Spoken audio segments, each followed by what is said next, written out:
Praise God. Yan. Palakpakan po natin si Jesus. Okay. Good morning po. Magandang umaga. Ayan. Pwede bang kamayan mo muna yung iyong katabi? I-congratulate mo at sabihin mo, congratulations partner. Dahil nandito ka ngayon. Ayan. Sa kabila naman, kamayan mo yung nasa kabila mo at sabihin mo, congratulations partner. Masaya ako na nandito ka ngayon. Ayan. Praise God. Sino po ang nakakaranas na ng umpisa ng Rapid Harvest ngayong year 2024? Ayan. At para mas lalo pa po nating ma-enjoy ito, hayaan nyo po na mapag-usapan natin ang mga bagay na magdudulot po sa atin para tayo po ay lalong makaani ngayong 2024. Sabi ko nga po sa inyo nung minsan na pag-usapan natin that the only way for the harvest to come ay sa pamamagitan po ng seed o binhi. At napag-usapan na pag-aralan na rin po natin na ang nire-represent po ng seed ay giving, pagbibigay. Because si Lord po ang nagsabi that the more we give, the more we will receive. Tama ba? Sino po rito yung naniniwala talaga at na-experience niya na the more siyang nagbibigay ay the more naman siyang binebless ni Lord? Amen? At the more namang nagdadamot, the more na nawawalan. Diba? Yun po yun eh. Kaya po ang sabi ni Jesus in Luke chapter 6 verse 38, magbigay kayo at kayo'y bibigyan din. Hustong takal, siksik, liglig, at umaapaw pa ang ibibigay sa inyo. So, there is a command, or I think this is not just a command pero this is more on an encouragement. Sabi ni Jesus, tayo daw ay magbigay, at pag daw tayo ay nagbigay, ano naman ang kanyang pangako at ano daw yung mangyayari? At kayo'y bibigyan din. Hustong takal, siksik, liglig, at umaapaw pa ang ibibigay sa inyo. Actually, dito sa notes ko, naka-highlight po yung kayo'y bibigyan din, hustong takal, siksik, liglig, at umaapaw pa ang ibibigay sa inyo. Hindi ko alam bakit walang highlight diyan. Anyway, sapagkat ang panukat na ginagamit ninyo sa iba, ay siya ring gagamiting panukat sa inyo. Ayan. So, meron pong binanggit si Jesus regarding sa quality. Everybody say quality. Kung ano daw yung quality, ano daw yung measure na ginagamit natin sa iba as we give, yun din daw yung same measure, parehong sukat na gagamitin ng Diyos sa atin as He bless us. Okay? Kaya po, pwede nating sabihin na ang magiging kalidad ng animo ay nakadepende sa kalidad ng iyong binhi. So do not expect quality harvest kung tayo po ay naghahasik o nagtatanim ng hindi naman quality binhi. Are you with me? At talagang ito po yung nangyayari. We are the result of what we saw yesterday. Tayo po ang mga resulta ng kung ano po yung itinanim natin kahapon. So kung ano mang quality of life meron ka, yan ay resulta ng kung anong kalidad ng binhing itinanim mo noon. Are you with me? Kaya nga, very obvious na yung mga naghahasik o nagtatanim ng masagana, umaani ng masagana. Sabi po sa Galatians chapter 6 verse 7, huwag ninyong linlangin ang inyong sarili. Hindi maaaring tuyain ang Diyos. Kung ano ang itinanim ng tao, iyon din ang kanyang aanihin. Oo nga naman. Huwag daw nating linlangin ang ating sarili dahil si Lord hindi natin kayang linlangin. Yung iba kasi, paano ba sinabi ni Paul na may mga taong naglilinlang ng kanyang sarili? Expecting. Ang mga tao kasi nililinlang nila ang sarili nila because they are expecting quality harvest. Gayong ang itinanim nila ay hindi quality. Okay? Ang dami po nag-e-expect ng maraming blessing, pero kurips naman. Sabihin mo dyan sa katabi mo, kuripot ay hindi makakaranas ng quality harvest, lalo na ng rapid harvest. Diba? Ano ang sabi ni Paul? Kung ano ang itinanim ng tao, iyon din ang kanyang aanihin. Okay, so mapapansin po ninyo doon sa mga binasa natin ngayon, sa ating pagsisimula, may kinalaman talaga ang kalidad ng binhi sa kalidad ng iyong ani. Kaya hindi ko na po pakakatagalan pa. This will be a series. So part 1 po ang pag-uusapan natin today, and then next Sunday po ang part 2. Pinamagatan ko pong quality seed. Ayan, let's pray. Father, maraming salamat po sa biyaya na makapag-Sunday service. We honor you, we praise you, we adore you, we worship you. You are God alone, and we worship you because of who you are and because of what you've done. Lord, salamat for everything. Salamat, Lord, for everything. Sa biyaya ng buhay, sa biyaya na kami po ay makapagsama-sama, worshiping you in spirit and in truth. Thank you, Lord. Ang lahat ng ito'y biyaya mo. Wala po kaming maiipagmalaki. Salamat, Lord, for everything. We ask forgiveness sa aming mga nagawang kasalanan. Forgive us, O God. Cleanse us with your blood, O Lord Jesus. And thank you, Lord, because you said in your word that if we confess our sins, kayo po ay mabuti, tapat, na nagpapatawad sa aming mga kasalanan. We receive the grace of forgiveness in Jesus' name. And thank you, Lord, because you, O Lord Jesus, is our righteousness sa harapan ng Diyos Ama. Holy Spirit, we welcome you. Kayo po ang magturo sa amin. Salamat po sa wisdom. Salamat po sa power. Salamat po sa authority. Salamat po dahil hahayaan yung maging crystal clear ang lahat ng aming pag-uusapan today. Turuan niyo po kami.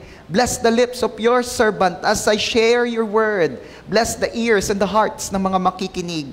And thank you, Lord Jesus, because you promised the 2 or more gathered together in your name, you are in the midst of them. We welcome you, O Lord Jesus. We believe, we know, and we can feel that your mighty presence is upon our midst today.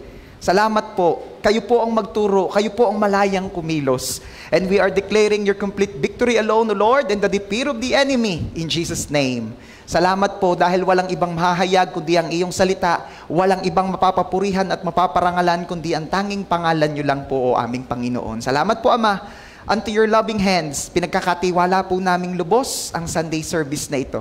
Be blessed, O God, at bunga na lang po no'y mapapagpala rin ng iyong mga anak. Salamat po. To you alone, all the glory. Ito po ang aming prayer in Jesus' name. Everybody shout and say, Amen. The best na palakpak ng mga excited sa ituturo ng Diyos sa ating lahat ngayong umaga. Praise God. So I am encouraging everyone na maupo na po tayo. Mabilis lamang po ito. Baka kayo'y malampasan dahil rapid harvest year po ngayong 2024. Rapid din po ang ating mga word. Okay. Everybody say, quality seed. Quality seed. May dalawang paalala po tungkol sa binhi. Sabihin mo nga, dalawang paalala. Ano kaya yon? Una po, ang seed ay di panghalili sa work. Baka kasi mag-seed ka na lang na mag-seed at di ka na magtatrabaho, then you are expecting that the Lord will bless you. Gayong ang sabi ng Diyos sa kanyang salita, in Thessalonica chapter 3 verse 10, ang ayaw magtrabaho ay hindi dapat kumain. Sabihin mo nga diya sa iyong katabi, ang ayaw magtrabaho ay hindi dapat kumain. Kung bakit ka naman kung sino yung walang trabaho, siya pang malakas kumain. At kung sino pa yung mga ang sisipag sa bahay, lalo na sa bahay, in Jesus' mighty and conquering name, ay sila pa pong mga masipag din kumain. Pero malinaw po ang paalala ng Biblia na kung ayaw magtrabaho ay huwag kumain. Sa iba pong version, huwag pakainin ng tamad. Okay? Kaya, paano kang bibigyan ni Lord ng rapid harvest o bountiful harvest samantalang ang Diyos na mismo ang may sabi sa kanyang salita na kung ang tamad o ayaw magtrabaho ay huwag pakainin, harvest pa kaya? Food na nga ayaw pang ibigay, harvest pa kaya? Are you there? So ang seed po ay di panghalili sa work. Pastor, ano ba yung seed? Ano ba yung pagtatanim? Ano ba yung pagbibinhi? Ito po kasi napag-usapan nung nakaraan, pero sasabihin ko lang uli for the benefit po nung mga hindi narinig yun nung napag-usapan. Ang pagtatanim po o pagbibigay, yan, ay yung paraan po natin na ginagawa para maging pagpapala sa mga tao, sa church, at sa mga lingkod niya. Okay? Ano ang seed? Ang seed po ay, it could be a love gift. Okay? It could be a tanim kung tawagin. Ayan, yun na po yun. It could be financial blessing or could be any kind of goods na pwedeng magpakita ng iyong love, magpakita ng iyong concern. Sa madaling salita, anumang bagay na ibinibigay mo ay seed. Ayan. So, ito po ang unang paalala tungkol sa binhi. Hindi po ito panghalili sa work. Okay? Kasi ito'y inuna ko nang ipaalala dahil baka rumapid harvest ka na lang ng rumapid harvest at hindi ka na magtatrabaho. Hindi ka na magninegosyo. Ano? What else? Sabi po sa Deuteronomy 28:12a, ano po ang sabi diyan? Bubuksan niya ang langit upang ibuhos sa inyo ang ulan sa kapanahunan. Pagpapalain nga ng Diyos kayo sa lahat ng inyong gagawin. So, ang blessing ni Lord ay ibubuhos niya sa ginagawa mo. Sabihin mo nga dyan sa katabi mo, ang binebless ni Lord ay yung ginagawa natin. Sino po rito nung pagising mo nung umaga, pagbukas mo ng pintuan mo, ay merong gismil sa harap ng pintuan? Siyempre, lahat may gusto nun. Pero ang tanong ko, sino nakaranas na nun? Wala pa. Sino naman ho yung naglalakad ka lamang sa inyong bakuran, bumuka ang lupa at may kamay na nag-abot sa iyo ng 15,000 at ang kamay na yung maitim at mahahaba ang kuko? Creepy. Pero wala pa rin nakaranas nun. What is my point? Sino naman po yung siya, alam niyang sa biyaya ng Diyos, tinulungan siya, binigyan siya ng kalakasan, ng kasipagan, ng opportunity, ng favor sa kanyang trabaho o negosyo. At dahil doon, ayan o, ikaw ay naka-generate ng income at ikaw ay nagkaroon ng financial blessing. Sino man nakaranas noon? Majority, and actually, hindi lang majority, lahat ay gayon. God, using channels, okay, para tayo'y mapagpala. Kaya nga po ang Diyos, He is encouraging us to do our part. As the old saying, na lagi nating naririnig, nasa Diyos ang biyaya, nasa atin ang gawa. God will bless everything that you are doing. Amen? Kaya pwede ba itaas mo ang iyong kamay? Kung ikaw ay right-handed, itaas mo ang kanang kamay mo. Kung left-handed ka naman, itaas mo ang iyong kaliwa. At sabihin mo, Lord, salamat po sa pagpapala mo sa lahat ng ginagawa at hinahawakan ng aking kamay na ito. In Jesus' name. Amen. The best na palakpak po ng mga pagpapalain ni Lord ang lahat ng hinahawakan at ginagawa ng iyong mga kamay. Anong point ko? Ang harvest po ay naniniwala tayo na ang harvest na ipararanas ni Lord sa atin ay padadaanin at padadaanin pa rin niya sa ating mga ginagawa. Amen? Sino po rito nang dahil sa iyong pagtatanim ay biniles ka ni Lord ng increase sa trabaho, increase sa sweldo? Meron kasi nakaranas increase lang sa trabaho, dumami lang ang ginagawa. Hindi naman in-increase ang sahod. Kaya pag nag-pray ka, huwag kang magpe-pray ng Lord, bigyan niyo po ako ng increase sa trabaho. Baka mag-increase nga ang trabaho mo, kapatid. Baka dumami nga lang ang trabaho mo, pero hindi naman dumami ang sweldo. So be specific. Pastor, hindi ka na may alam na ni Lord lahat. Saka si Lord na may matalino. Hindi naman si Lord hindi naman namimiloso po si Lord. Aba, remember, yung bulag, nakita ni Jesus, tinanong pa ni Jesus, ano ang gusto mo? Bulag na yun. Nariyan pa kayo? Diba? Ay sa iba-iba kung baka mga pagtagasan husing Batanggin yung naroroon baka sabihin kay Jesus Oh, tinanong pa kung anong gusto, di kay bulag. Mamaya masagot din tayo ni Jesus, maalam ka pa daw sa tinatanong kung mamaya gusto niya ni sports car. Hello? Kaya God wants specific prayer. Are you there? Diba? Mga estudyante, pag nagpe-pray ng grades, Lord, basta pasa. Huwag pasa, humingi ka mataas na grades. Are you there? Oh. Basta pogi. Huwag basta pogi. Magsabi ka ng pangalan. Diba? Oh. Sabay dugtungan mo sa dulo ng, not my will, but yours be done.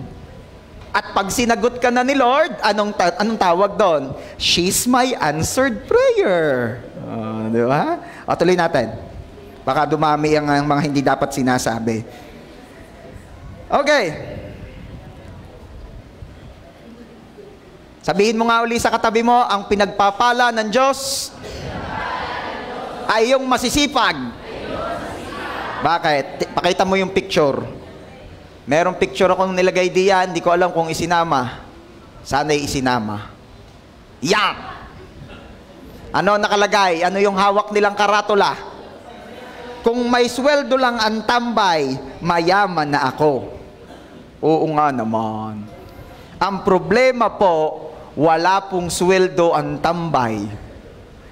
May mga tambay pa nga ay hindi mo man lang ma-invite mag-church. Bakit? Ang linggo raw ay pahinga. Bakit? Mula daw Lunes hanggang Sabado ay tambay, ang linggo pahinga. Ang bagsik talaga. Ang problema po sa tambay, hindi naman daw pagod. Yain ang tamad, hindi naman pagod. Ang problema, hindi nga pagod, wala ring blessing. Pastor, may kilala po ako. Hindi ho nawawala ng pera yun, pero tambay, ang may problema doon yung pamilya. Tinotolerate. Ang gusto ko pong iparinig at ipaarating sa pamilya ng mga tambay na tinotolerate ang tambay, sana po kayo'y immortal. Kayo po'y hindi mawawala sa mundo. Para sa gayon, forever na habang nabubuhay po ang inyong tinotolerate na kamag-anak na tambay, ay naririyang ka forever to support him or her sa katamaran niya. Ang problema, wala pong mananatili dito forever. Sabi mo nga dyan sa katabi mo, walang forever. Diba? Kaya hindi po tayo nantotolerate ng tamad. Kagaya nga po ng sinabi ng Bible kanina, huwag pakainin kung tamad. Huwag pakainin kung tamad. What else? Kahirap naman, yung iba kasi napaka-choosy sa trabaho. Kaya pinipili na lamang ay tumambay. Once again, everybody say, year 2024 is the year of rapid harvest. Naniniwala rin po ako na ang rapid harvest ay ipararanas ni Lord sa talaga namang nagsusumikap at nagpapakaigi sa buhay. Oo, ang Diyos ay marunong. Hindi yun ang Diyos nang tolerate ng mga patama. Hindi ang Diyos nang tolerate ng tamad. Pagpapalain niya mga sa tingin niya'y deserving. Pastor, wala naman talagang deserving lahat sa paningin ng Diyos. Yun sa tingin nga na lang ni Lord. Dahil wala naman talagang deserving. Okay? Kaya wag kang choosy sa trabaho. Okay? When the Lord give us opportunities, yan ay ipinagpe-pray. Hindi rin naman pwedeng sunggab ng sunggab. Okay? Baka naman yung iba, ay maganda ang aking napasukang trabaho. Bakit gaano kaganda? Ang sabi ho nung aking employer, magbigay lang ako ng 20,000 pesos kahit wala akong gawin, ako'y kikita na ng 1,000 pesos every day. Ay, scam yan. Wala kang gagawin? Diba? Always remember that when it is too good to be true, definitely, it's not true. Kaya, beware. Pag napakaalwan at napakaganda, pero napakaalwan, malamang hindi tunay yan. Kaya wag pihikan sa trabaho. Ang Diyos po ay marunong. Pagpapalain ka ng Diyos kahit sa simpleng trabaho. Yung iba kasi, paano ko makakaranas ng rapid harvest din sa pagtitinda ng fishbowl? Wag mong mamaliitin ang pagtitinda ng fishbowl. Malaking kumita yung mga magpipishbowl. Baka di ninyo alam. Paano ko pararanasin ni Lord ng rapid harvest sa pagbubote lata, yero? Aba, ay malaki ho ang tubuan diyan, 100%. Kung ang bilhin nila sa kabote mo ay piso, pag dinala nila sa junk shop, idos yan. Baka nga 250 pa. Malaki ho ang kita doon. Okay? Kaya, pwede ba sabihin mo dyan sa katabi mo, huwag choosy sa trabaho. No. Sino ho rito ang nakabalita na wala pa uling bagong sine si Spider-Man? Meron na ba kayo nabalitaan? Ngayon 2024, may bago na sine si Spider-Man. At dahil wala pa uli siyang upcoming project, tingnan natin. Oh, katagal naman Yun. Na-sideline.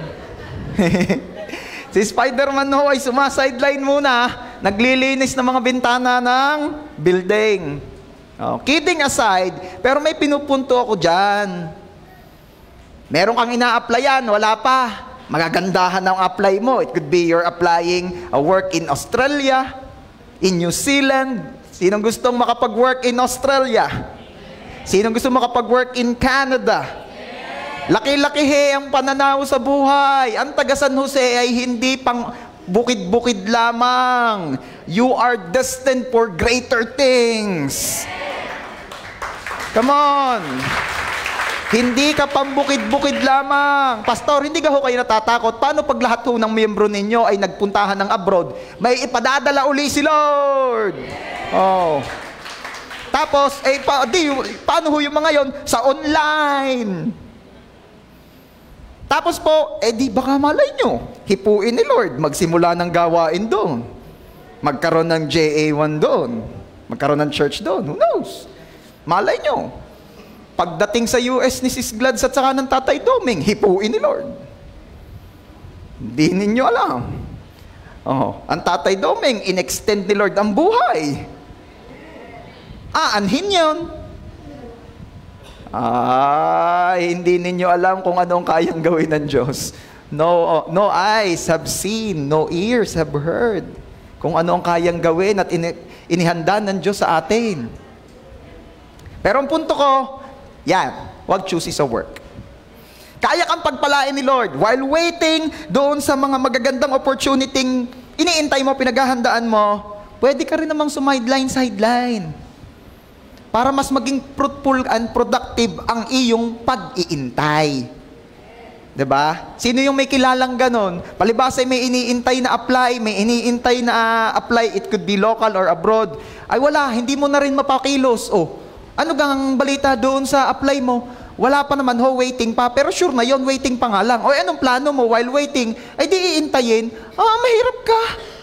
Diretsyong gastos mo, diretsyong kain mo. Ay ano ang plano mo? Ay ano nga dapat gawin? Kaya nga tayo ay nag-aaral ng mga salita ng Diyos for us to be encouraged, to be reminded na while waiting, pwede ka namang habang nag-iintay ay productive. Pwede ka namang habang nag-iintay ay fruitful. Graduate ka na, pero ikaw ay mag-e-exam. It could be board or whatsoever. So, ikaw ay nakapag-review na, prepared ka na, wala pa nga lamang. Kaysa manonood ng Korean novela, anong gagawin mo? Mag-part-time ka. Gumawa ka ng puto. Kung di ka marunong, paturo ka Sterlos. Gumawa ka ng turon na mayroong cinnamon. Kung di ka marunong, paturo ka kay... hindi ko nababanggitin at baka ano pa ninyo. Matukoy pa ninyo. Anong punto ko? Be fruitful. You can be fruitful and productive while waiting. What else? Gusto ko pong maging malinaw, na ang seed, kung ito ay pera, ay ibinibigay after mong ibigay ang tithes. Okay? Baka kasi yung iba, ay ito'y seed ko. Ay tapos, dapat nauuna ang tithes. Anumang after ng tithes, yun pa lang po ang offering. Okay. What else? Kaya, kung gusto po natin ng quality harvest, magtanim at baguhin at ayusin ang iyong tanim. If we want to experience quality harvest, magtanim. At kung ikaw na may nagtatanim na, pero napapansin mo, ang harvest mo hindi ayos, baguhin at ayusin ang iyong tanim. Bakit? Because the quality of the seed determines the quality of the harvest. Ito yung kanina ko pa sinasabi, gusto ko lamang ibigyan ng diin. Ang kalidad ng magiging ani mo ay nakabase sa kalidad ng iyong tanim. So ano po ba ang mga katangian ng isang quality seed? At yan ang pag-uusapan natin, mga katangian ng seed para ito ay gumanda at mamunga ng maayos. Number 1, it must be a seed sown willingly and cheerfully. At dito na po tayo magpo-focus. So ibig sabihin, ang number 2 at yung mga susunod pa next Sunday na. Mahaba po itong number 1. Hindi naman mahaba. Siguro bago mag-alas 4, tayo nangangalhati na. Okay, kaya wag na natin pakahabain pa, patagalin pa at mahaba nga. Number 1, it must be a seed sown willingly and cheerfully. Sabi po sa 2 Corinthians chapter 9 verse 7, ang bawat isa'y dapat magbigay ayon sa kanyang pasya. Maluwag sa loob. Sabihin mo nga, maluwag sa loob. At hindi napipilitan lamang. Okay. Ano, itutuloy natin. Sapagkat iniibig ng Diyos ang nagbibigay ng may kagalakan. Ayun. Isa sa mga na-enjoy ko na picture po sa Facebook app, yan, ay noong nagkaroon na siya ng iba't ibang reaction sa mga post na nakikita natin. Sino po yung umabot na ang Facebook ay like lang? Diba? Pero ngayon, pakikita ng mga taga-media, bago mag-alas 4:30, ayan, meron na po siya ngayong mga ganyan. Sino yung mas na-enjoy mo ngayon ng Facebook dahil meron ganyan? Taas ang kamay nung mas na-enjoy mo ang Facebook dahil may mga emoticons ng ganyan. Naks, yung iba ayaw pa halatang nag-i-enjoy sa Facebook. Okay. Twitter. Okay. Pero inabot nyo po yon yung like lang. Di ba? Napansin ko yung mga post na years ago, nakita ko yung mga post ng aking asawa nilike ko lang. Like lang. Kaya pag nagme-memory at nakita ko na nakalike lang ako, hina-heart ko. Kahit yun yung mga 7 years, 4 years, 5 years. Hina-heart ko. Bakit? Ang goal ko talaga ay lahat ng post ng aking asawa ko ay naka-heart. Yan. Ganun. Shish! Okay. Pag nakakita ka ng magandang post, anong nilalagay mo? Heart. Actually, hindi pa nga updated tong akin. Meron na nga ring care. Ano? Care po yun, mga kabataan, ha? Hindi caring king. Ano? Caring king. Okay. At syempre, hindi ka naman basta ng angry, ano? Pag syempre nakakatawa, hinahaha. Pag hindi naman nakakatawa, wag mong ihahaha. What else? Pagka naman sad yung post, sad mo. Okay. Ba't ito sinasabi? Kasi wag kayong nagpe-Facebook pagka Sunday service. Hindi yon. Pero yun naisingit ko lang. At para naman malaman nyo rin na nakikita ko kayo din sa unahan. Kitang-kita ko kayo. Gusto nyo makita pa sa live? Na nagpe-Facebook kayo during Sunday service. Anyway, ba't ko ito sinasabi? Pag-usapang giving, at kunyari ang usapang giving ay post sa Facebook, ano ang reaction mo? Like ba lang yan? Okay. Wala namang magagawa, yan ang topic. Ganun ba? O hahaba, bigayan na naman, kadami-daming gastos.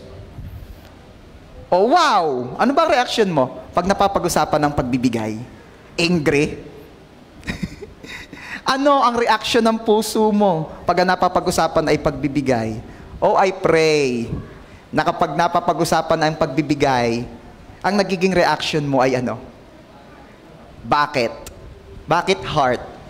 Kasi pag ang Diyos po ay nakakakita daw ng cheerful giver, ang reaction ni Lord, heart. Balikan nyo nga yung verse, 2 Corinthians chapter 9 verse 7, yung second part. Sapagkat iniibig ng Diyos ang nagbibigay ng may kagalakan. Everybody say, iniibig ng Diyos. Kaya pag nakikita pala tayo ni Lord na nagbibigay cheerfully, ang reaction ni Lord ay heart. Sabi mo nga dyan sa katabi mo, pag nagbibigay tayo cheerfully, hindi napipilitan, maluwag sa loob, at may kagalakan, ang reaction ni Lord sa iyo ay, ganun pakita mo, sabi mo, opa. Heart. Ayan. Are you there? Ayan. Mga laging nanonood ng K-drama eh. Ang tawag na sa kanyang papa ay, Apa! Ay siya. Apa! Naging apa. Okay. Bakit po mahalaga na tayo ay nag-i-enjoy as we give? Kasi po, ang sabi po ng Diyos in Isaiah chapter 1 verse 19, if you are willing, everybody say willing.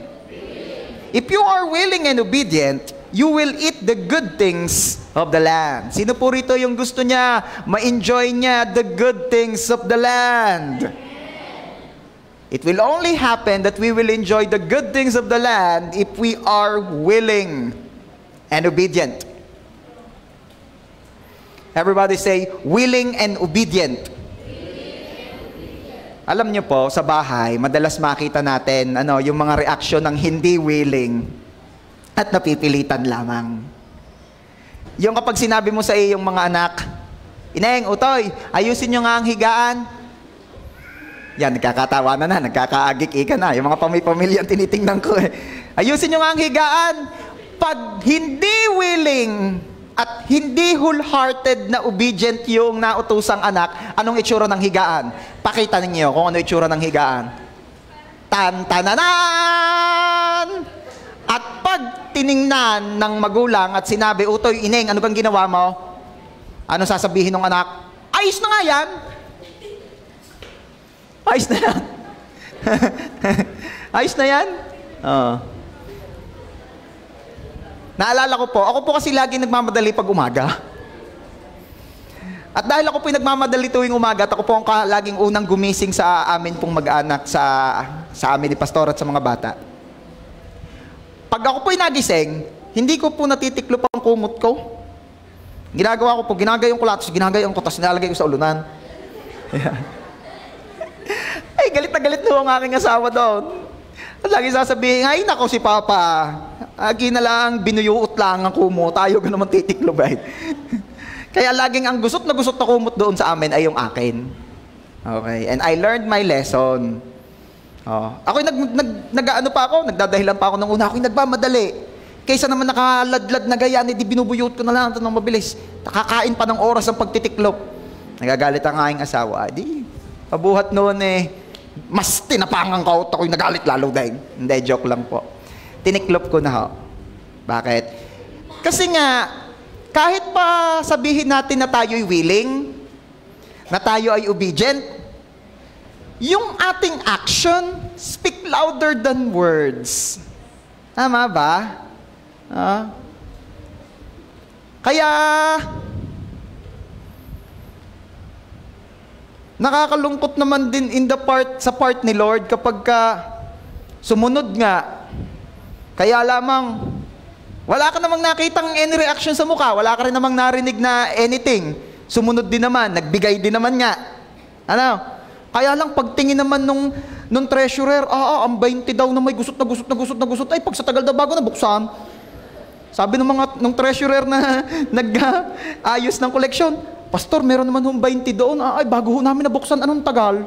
Paano bago nabuksan? Ay talaga gusot. Bago nabuka?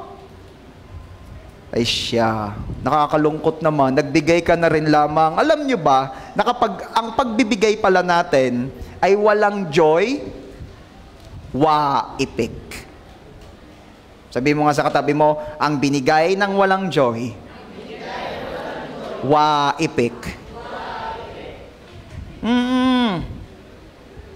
Ikaw kaya, pag ikaw ay binigyan, tapos si galit na nagbigay sa iyo, parehas lang din ang value, di 20 pa rin. Oo, sa tao ho, minsan ganyan. Pero sa Diyos, alam nyo bang may mga offering na hindi natanggap ng Diyos? Hindi naman ho bumalik sa akin, tinanggap ng church. But the question is, tinanggap ba ni Lord? Because God is not looking at what we're giving, He's looking sa manner ng ating pagbibigay. Remember yung sinabi ni Jesus, kung ikaw ay mag-o-offering, pero may kagalit kang kapatid, sino nakarinig na nun?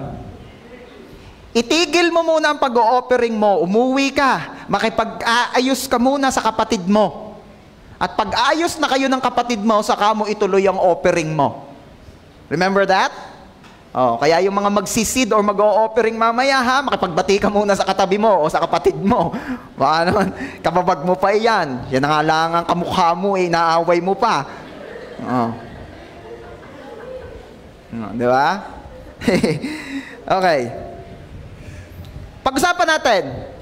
Gusto ko po, Pastor, makapagtanim ng magaan sa loob. Paano ba ako makakapagtanim ng magaan sa loob? Ano magtatanim ng sama ng loob? Iba yun. Paano ba ako makakapagtanim ng magaan sa loob?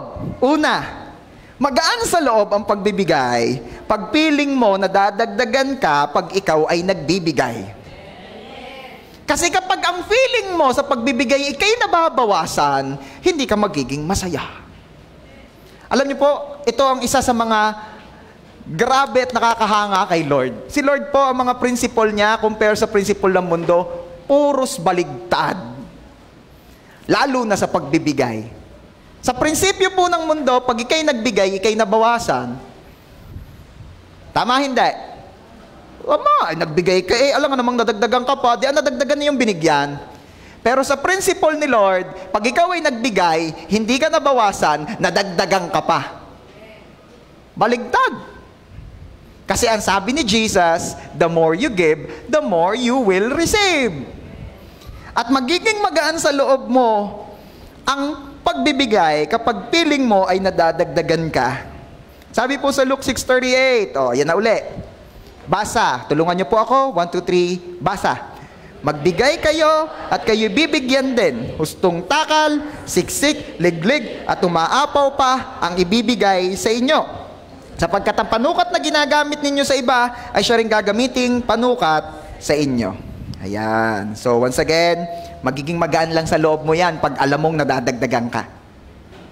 Okay? Paano pong nadagdagan? Dahil ibabalik ni Lord ng siksik, liglig, at umaapaw pa. Mas madami ang harvest. Sabihin mo nga sa katabi mo, laging mas madami ang harvest kaysa seed. Sa kabila naman, sabihin mo, laging mas madami ang harvest kaysa seed. Diba? Pag nagpatanim ka, isang sakong palay, alam nga na mga anihin mo, isang sakong palay din. Miski paya'y makuhol, miski paya'y madali ng maya, mapagdali ng manok ng kahanggan, hindi mga ayayari na yung isang sakong pinatanim na palay, isang sako rin lang ang aanihin. Hindi mangyayari yawn. Sino rito yung nakakita na ng, talagang ang mga maya nga bigyan nyo na ho ng tubig? Sino yung nakakita na nagbibilad ng palay? Tapos ang mga manok pandali-pandali, ang sabi mo? Sa halip na bugawin, ay bigihew ng tubig. Baka maluugan ho manok. Okay. Pero, kailanman hindi mangyayari na kung anong iyong itinanim, gayon din lang karami ang aanihin. Laging mas marami ang harvest kaysa seed. At magiging magaan sa loob natin ang pagbibigay kapag alam mo na nadadagdagan ka at hindi nababawasan. What else? Number 2, magaan sa loob ang pagbibigay pag nagbibigay tayo galing sa pusong nagpapasalamat. Okay. Sino po rito yung sa biyaya ni Lord, whenever na nare-receive siyang blessing sa tao, ay nagte-thank you ka? Talaga? Nag-thank you ka sa iyong ina? Na pinagluto ka ng almusal kanina? Sasabi na sa inyo. Isang bagay na napakalibre, pero ang kuripot natin, pag naman yung mamumuhunan, yung thank you.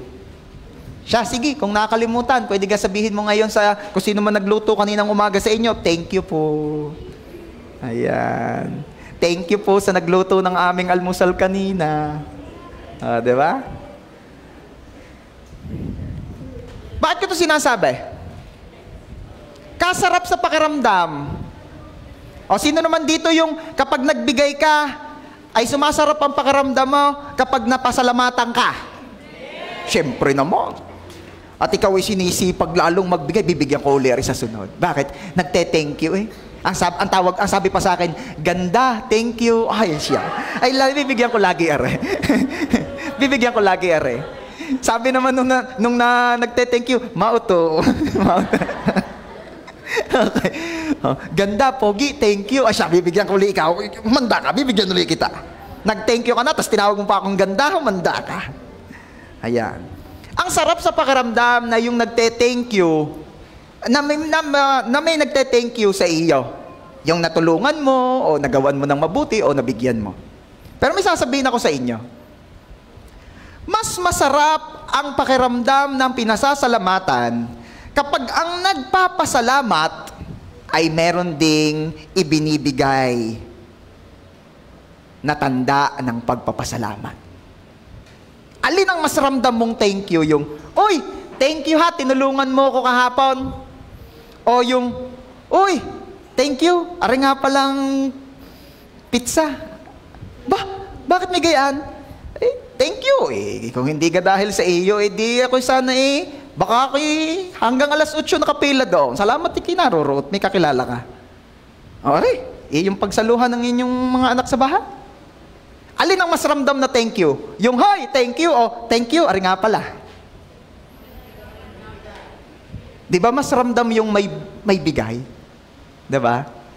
Pastor, wag niyo naman kami turuang magsuhol. Hindi naman suhol yung grabe naman kayo. Iba lang talaga ang dating nung nagte-thank you and at the same time ay nagpapakita, merong nagpapakita ng iyong gratefulness do sa tao. Alam nyo, parehong-pareho po ito sa Diyos. Whenever we are saying, Lord, thank you, appreciate ng Diyos yan. But whenever we are saying to God, thank you, and at the same time, we are offering something for Him, iba ang dating lalo nun. Okay? At magiging magaan sa loob mo ang pagbibigay kapag galing ito sa pusong nagpapasalamat. Are you there?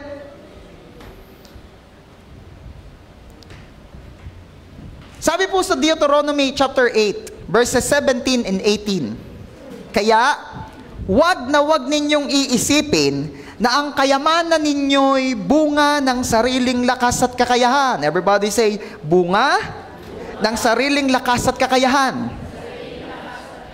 Tuloy ko po. Subalit, alalahanin ninyong si Yahweh na inyong Diyos ang nagbibigay sa inyo ng lakas upang yumaman kayo. Marami kasi kaya hindi grateful, kaya hindi mapagpasalamat, kasi akala niya ay siyang-siya ang dahilan sa kung anumang merong siyang nararanasan sa buhay ngayon. Sino po yung nakakarinig diyan ng kung hindi dahil yan sa aking dugo at pawis? Sino ho rito yung talagang sa pagtatrabaho mo ay may lumabas na dugo? Pawis. Ano?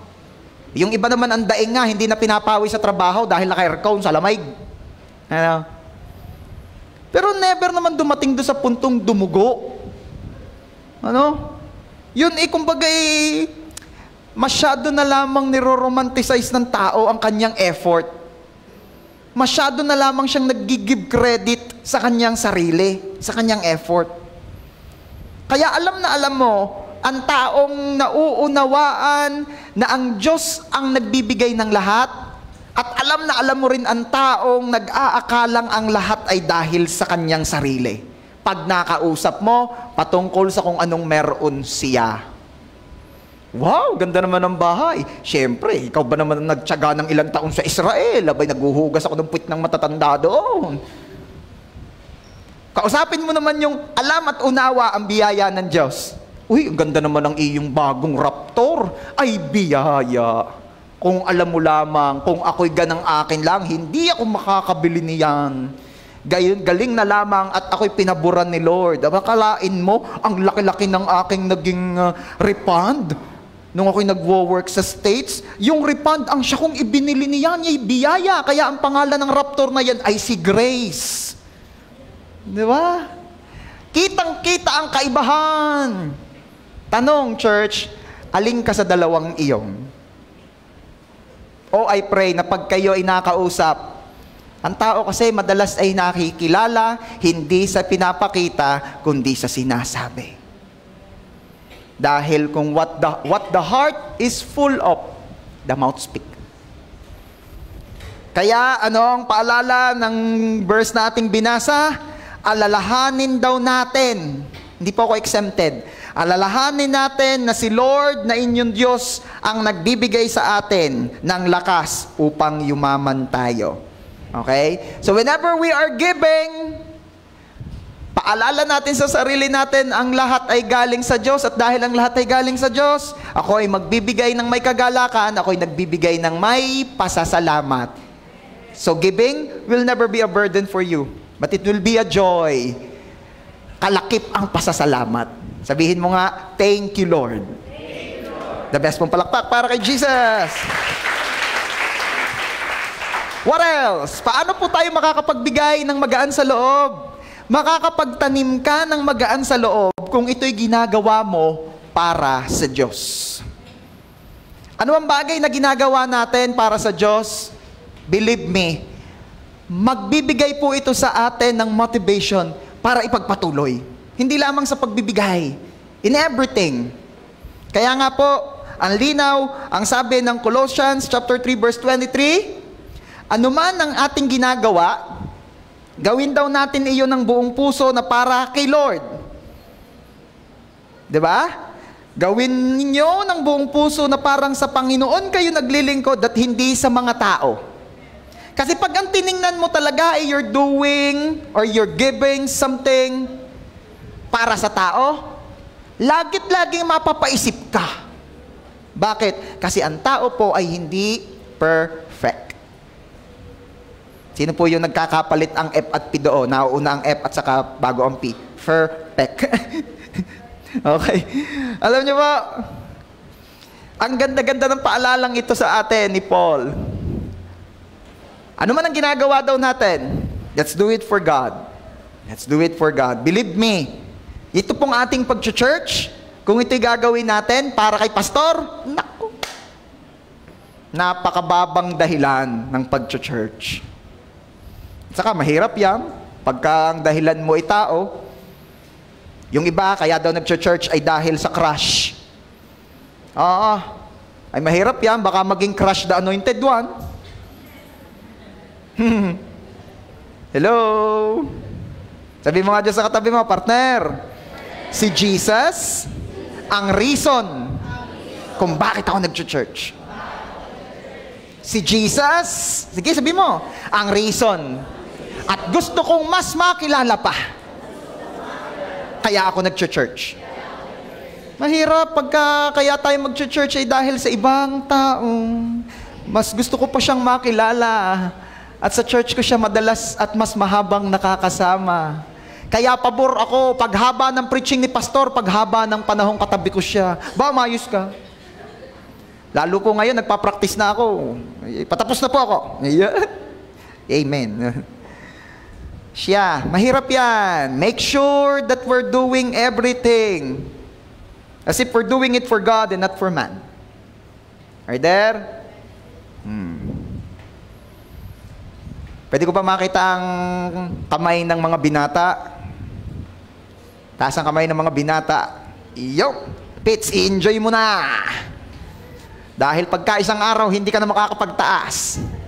Doon ka na magtataas sa mga may asawang maganda. Yeah! Okay, taas ang kamay ng mga binato! Pag hindi nagtaas ng kamay yan, it's either taken ka o baka gusto mo ikaw ay dalaga, bahala ka. Okay, nakataas na? Baba na uli, nakita ko na. Mga binata, taas naman ang kamay ng may girlfriend dito. Yung binata, nakasama mo ang girlfriend mo ngayon. Kakaalaman na ngayon. Sabi, huwag mong itaas ma, hindi pa alam ng inay. Okay. Baba na. Talagang taas na taas si Archie, oh. Oo, talaga naman. Taas na taas si Archie. Dangan na lang. Gagayong pa eh. Sarap naman pakaramdam sa girlfriend. Okay. Ba't ko ito sinasabi? Mga binata na kasama ang kanyang girlfriend ngayon dito sa church, make sure na you are attending the church because you're doing this for God and not for her. Bakit? Believe me, ang anumang makita ng Diyos na number 1 sa puso mo nang higit pa sa Kanya, ay tatanggalin niya. Sheesh. Hihingin niya, kukunin niya. Remember the story of Abraham and his only begotten son, Isaac? Ano ang description ni Lord kay Isaac? Ang pinakamamahal mong anak. I-offer mo sa akin ang pinakamamahal mong anak. Alam ni Lord kung sino ang pinakamamahal mo. At pag nakita ng Diyos ang tayo ng puso natin, sisiguraduhin niya na siya uli ang magiging pinakamamahal mo. Kahit ano pa yung nilagay mo sa puso mo na bukod sa Diyos, He will make sure na siya ang number 1 dahil pwesto niya yun. Isa sa mapapansin nyo dito sa church, merong pwesto talaga ang mga bawat isa na. Diba? Itong halimbawa, itong magtatay ni Donya Glads at saka ni Tatay Doming, laging dyan yan eh. Dyan nakapwesto lagi yan. Sina Papa, laging dito. Ayan, yung grupong to, dito lagi. Yung grupo ng mga Sister Presi, doon lagi yan. Di mo yung makikita dito yan. Ito mga grupo ng mga ito, dito lagi yan. Anong pakaramdam mo pagka may umupo sa upuan mo? Anong pakaramdam mo? Ay!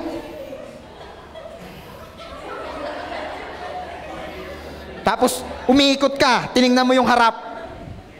Kaya pala naman umupo doon, bago. Hindi alam na yung pwesto.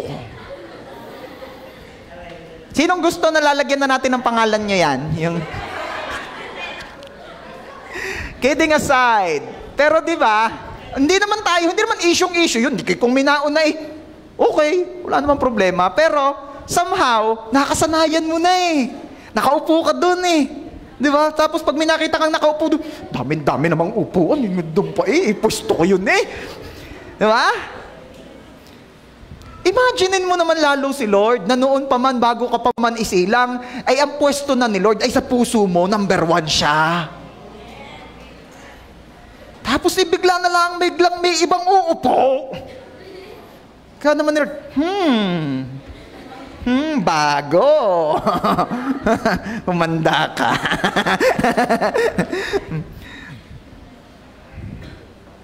Ba't kita ito napunta? Hindi naman giving yun Anyway, make sure. Okay? Meron din po akong mga nakita na witness na ganito yung love story. Uma-attend ng church si girl, in love kay Lord. May nakakilala sa kanya na in love kay girl, umattend din sa church. Unfortunately, hindi nag-work yung relationship nila. Ay, sad story. Hindi po. Kasi si girl at si boy na in love pareho kay Lord. Sad pa rin. After po nilang gumraduate ng college, si boy niligawan uli si girl. At sila po ay nagkatuluyan. At actually, may isa na po silang anak ngayon. Hindi ko napapangalanan, baka kilala nyo. Taga J.A. Rosario. Ganda story, no? At sila po in love kay Lord. Parehong life group leaders. Ang dami nang nailapit kay Lord. Praise God. Okay, hindi yun ang topic. Talaga yung ang mga kabataan, talaga nakapokus, no? Seryoso, walang maingay. Okay. Sabi ni Jesus in Matthew 25:40, basa, sasabihin ng hari, tandaan ninyo, nang gawin ninyo ito sa pinakahamak sa mga kapatid kong ito, sa akin ninyo ito ginawa. Ito po yung time na sinasabi ni Jesus, ako ay nauhaw pero di nyo ako binigyan ng tubig. Ako nagutom, di niyo ako binigyan ng pagkain. Ako'y nakakulong, pero di niyo man lang ako dinalaw. Tinanong siya ng mga disipulo niya, Lord, kailan po kayo nagutom? Kailan po kayo nauhaw? Kailan po kayo nakakulong? At ano sabi ni Jesus? Tandaan ninyo, nang gawin ninyo ito sa mga pinakahamak kong kapatid, sa akin ninyo yun ginawa. Diba? Kaya, ano man ang ginagawa natin, gawin natin para kay Lord. So, when it comes sa pagbibigay, magiging magaan po ang pagbibigay kapag ginawa mo ito para kay Lord. Okay, number 4. Yan, hanggang 27 lang naman po ito. 4 na tayo, kakaunti na. Number 4, magaan sa loob ang pagbibigay kung nabubuhay di lamang para sa mundong ito. Alam niyo kung bakit ang hirap magbigay minsan? Kasi akala natin, yung ibibigay natin ay ating-atin at forever sa atin.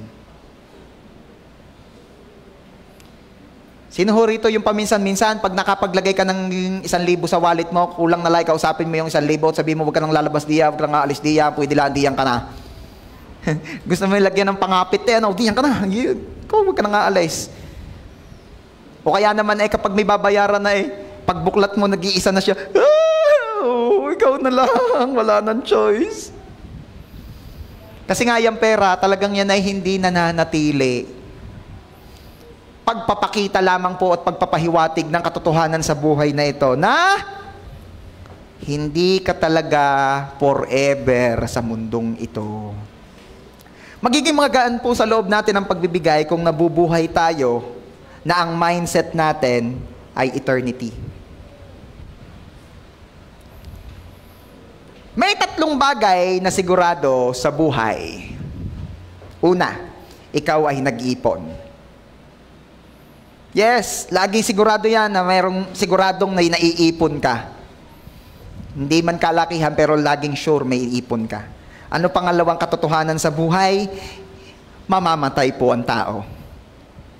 Wala pong makakaligtas sa katotohanan yan. At pangatlo, may kukuha ng iyong ipon. Alam nyo ba, na kahit pa halimbawa mangyaring ikaw ay maraming ipon sa bangko, for example, at walang nag-claim na kamag-anak mo, may kukuha at may kukuha nun. Sino? Gobyerno. In short, laging may kukuha ng pinaghirapan mo. Iiwan mo, hindi mo madadala. Marami na po ang nag-attempt. Nakita naman natin nung hinukay yung mga mummies sa Egypt, yung mga pharaohs. Dinala nila lahat ng kayamanan nila. Pati nga buhay na alipin, pinagpapatay para daw madala rin sa susunod na buhay. Anong napansin ninyo? Nung hinukay, naroroon pang lahat, iwan lahat. Hindi na pinabunot yung gintong ngipin para daw madala sa sunod na buhay. Nung hinukay, naroon pa ang ngipin. Ginto. Tiba-tiba ang naghukay. Okay? 3 bagay na sigurado sa buhay. Ikaw ay nag-ipon, ikaw ay mamamatay, at may kukuha ng iyong ipon. Sabi mo nga dyan sa iyong katabi, ay papaano? Hindi ka? Nakakapaisip ay papaano ngayon? Kaya po ito ang paalala ni Jesus. In Matthew chapter 6 verse 20, sinabi ng Panginoong Jesus, sa halip, mag-impok kayo ng kayamanan sa langit. Dooy walang naninirang insekto at kalawang at walang nakakapasok na magnanakaw. Saan daw mag-ipon? Sa langit. Pastor, nakakapag-ipon pala sa langit? Yes. Kasi kapag ang iyong blessing ay ginamit mo sa mga bagay na may kinalaman sa kalooban ng Diyos, ikaw ay nagpapadala naman ng reward sa heaven at nakakaipon ka ng kayamanan doon. Okay? Pastor, tunay gayon? Tunay. Si Jesus ang may sabi Hindi nasasabihin ni Jesus na mag-ipon tayo ng kayamanan sa langit kung walang kayamanan sa langit. Are you there? Yes. Si Jesus mismo ang nagsabi. At dahil si Jesus mismo ang may sabi, pwede nating pagkatiwalaan ang kanyang salita. Amen? Kaya sa halip, mag-impok kayo ng kayamanan sa langit. Ayan. Kaya magiging magaan po sa loob natin ang pagbibigay kasi nalalaman natin na we're not just giving para lamang tayo ay mabless dito sa lupa o para ma-feel good ang nabigyan natin. No. Magiging magaan at exciting ang pagbibigay sa iyo dahil alam mo, as you give here on earth, nag-iipon ka naman ng kayamanan sa langit. Amen? Sino po rito ang nagsasabing masaya siya na after ng life niya dito sa mundo, pupunta siya sa heaven? Merong mas masaya pa dyan. Yung after ng life mo dito sa mundo, pupunta ka sa heaven at pagdating mo sa heaven, may mga rewards at kayamanan kang mai-enjoy mo doon for eternity. Kaya wag makontentong save lang. Yan ang lagi ko sinasabi. Huwag kang maging excited na save ka lang. Aim higher. Okay? Gustuhin mo, nasahin mo, i-work out natin, na save tayo, and then may rewards din tayo in heaven. Meron din tayong mga kayamanan sa langit. Amen? Tatandaan ninyo ha, hindi pantay-pantay sa langit. Hindi pantay-pantay sa langit. Pagkakalooban ng Diyos ang mga tao ayon sa kaniyang ginawa. Ang kaligtasan ay hindi ayon sa iyong ginawa. Tayo'y naligtas dahil sa biyaya nung tayo ay nanampalataya sa Panginoong Hesus. Ano ang role ng good works? Ikaw naman ay gagantipalaan ng Diyos sa langit ayon sa iyong ginawa. So that's the role of good works. Not to save us, but for rewards. Amen? Okay. The best pong palakpak para kay Lord. So yun po yung mga bagay na magandang napapag-usapan natin nang sa gayon tayo po ay makapagbigay ng may kagalakan. At yan po ang number 1 na katangian ng quality seed, yung ibinagkaloob ng may kagalakan. At itutuloy po natin next Sunday. Praise God. The best po ulit palakpak para kay Jesus. Let's pray. Father, maraming salamat po sa biyaya na napag-usapan po namin na inyong mga salita. Salamat Lord kasi narinig at nalaman po namin ngayon na whenever we are giving with a cheerful heart,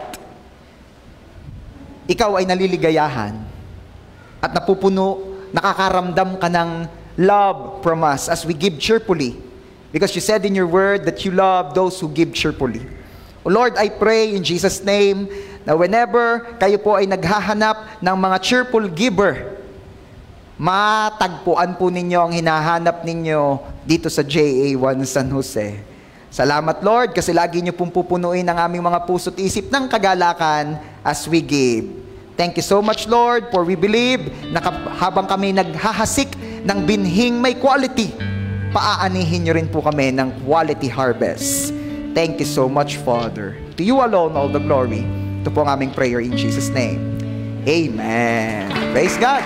So, ini-encourage ko po ang bawat isa, kumamay ka sa 7 tao. Sige po, tayo po tayo. Kamay ka sa 7 tao at sabihin mo, kung gusto mo ng quality harvest, magtanim ng quality seed. Again, lumapit sa 7 tao, kamayan mo siya at sabihin mo, kung gusto mo ng quality harvest, magtanim ng quality seed. God bless you.